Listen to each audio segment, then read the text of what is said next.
About that, we'll wait and see. Let's not stay too close on the name plates here, but I think it's going to be on Fleek in the jungle. This is what we expect. Right? 20 seconds will be the confirmation. Here it is. Ezreal, but GP's auto attack with the parlay, pretty decent length as well, and then just go for an early shot that wins the lane, like you say. Sheen versus Awesome Dudes was the meta.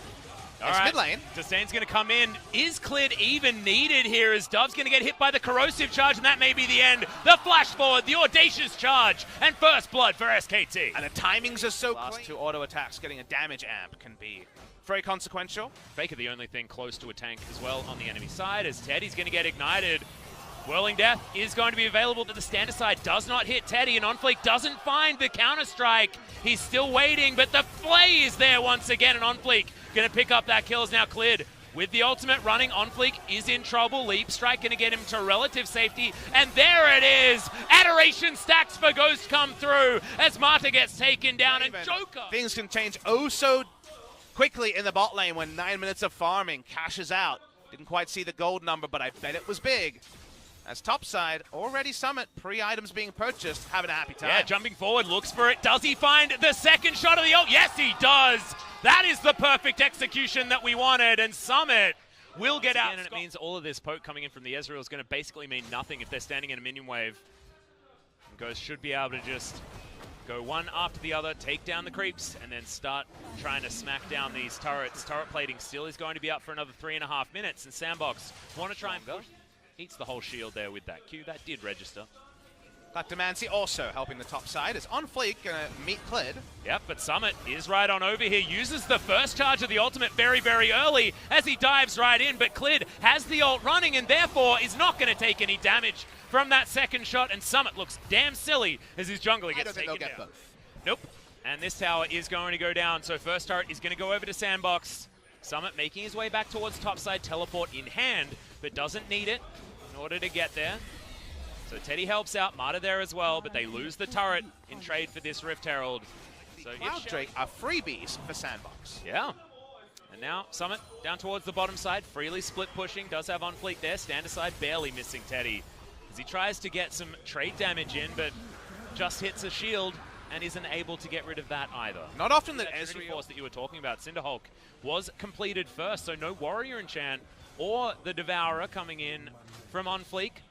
It will be building a little bit more damage afterwards.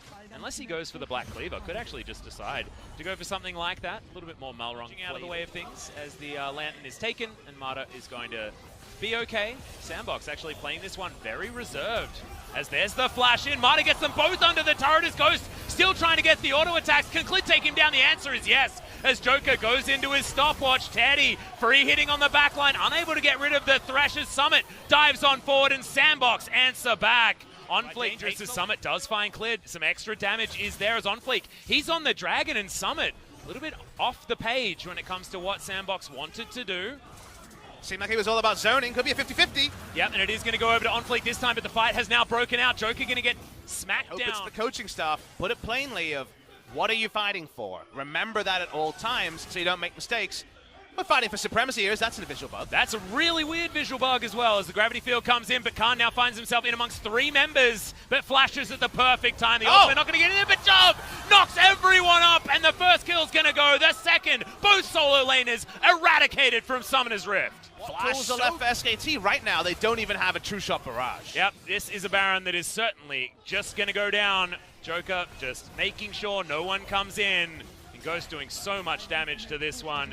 Outer turret going to be taken. SKT not often letting you take something for free, but I'll take Baron for interaction. Question for the chat: who wore it better, Teddy or the Jax here? Because OnFleek's got his own Trinity Force.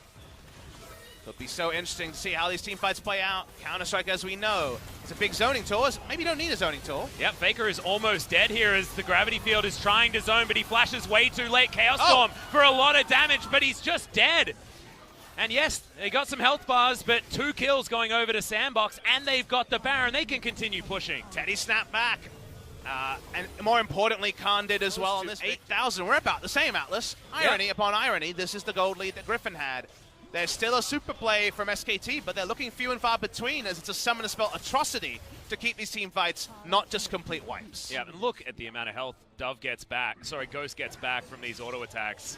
On Fleek, underneath the inhibitor turret, they are threatening. There is a lot of damage potential here as Cleared is going to get pulled back to the Infernal Chains and just dismantled underneath his own turret. Dove still does have that World Ender running, and Sandbox not going to be taking inhibitors just yet, still playing it relatively reserved, as Ghost is able to get rid of the mid lane one instead. SKT just stretched too thin, and their base in shambles. No ability to look for another one of those flash ults from Mata. If they miss this one, it's there over. It is. They do find Ghost. They try and get the damage Got in, it. and the Fear Beyond Death comes through. Fear's now onto Dove. He doesn't have an ultimate, and SKT get them out of the base. Faker still wants more. Joker on Fleek and Summit trying to run, as there's the death sentence. Joker just trying to slow them down. Mata in there as well, and SKT should be able to at least deter them from moving this Baron any further forward as Joker gets the playback, has to flash, is now Summit tagged by the Death Ray, and On Fleek wanting to get this one back in. Okay, Teddy, he's going to fall down as On Fleek now in the stopwatch, but Chaos Storm is there and they trade 1 for 1. No TPs to join this one. Last time we were here, of course, in 2018, he had probably one of the better Draven performances despite the result of the game. There's a one-man army on that pick. Inner turret going to go down here from Sandbox in the last remaining lane that has any left. Can Teddy learn anything yesterday? We learned that not every snowball is going to reach the bottom of the mountain. You don't feel great about a Mountain Drake at 27 minutes. No Elder in this extended power play. The Sandbox spin on will be a third and final Cloud Drake before we get that Elder. Get some extra vision. Does tag up some of the members of Sandbox as Dove. He's alone. Does get himself the knock-up onto Teddy. Let's watch how Sandbox play this one. They've been hard at the paint on that Baron. Yep, Teleport is going to come in, but they just can't get to this Baron pit. SKT start the fight a little bit too late, but can they actually win it as Faker right in amongst it? Does get the fear on a couple of members in the backline, but Summit is able to get rid of Teddy, and now SKT barely have the damage available. Ghost 1v1ing Faker, and my money is on the Draven here. Too much lifesteal, and SKT are just going to lose right here. Summit teleports back in, and Khan wants to try and get him, but I think he's just too elusive as Dove flashes forward, doesn't find him, but Summit, he has enough buttons. He's going to be able to take them down. We're going to game 3. Sandbox Gaming take down SKT, and Mata is just golden in the fountain. Looking forward to game 3. The sins of pick and ban and the early game actually are going to be important against SKT this time. They can't pull the Griffin comeback. They do lose game number 2. Remember that SKT have played the other team that qualified through Challenger in Kesper Cup. They lost to Dumb One Gaming to end their win.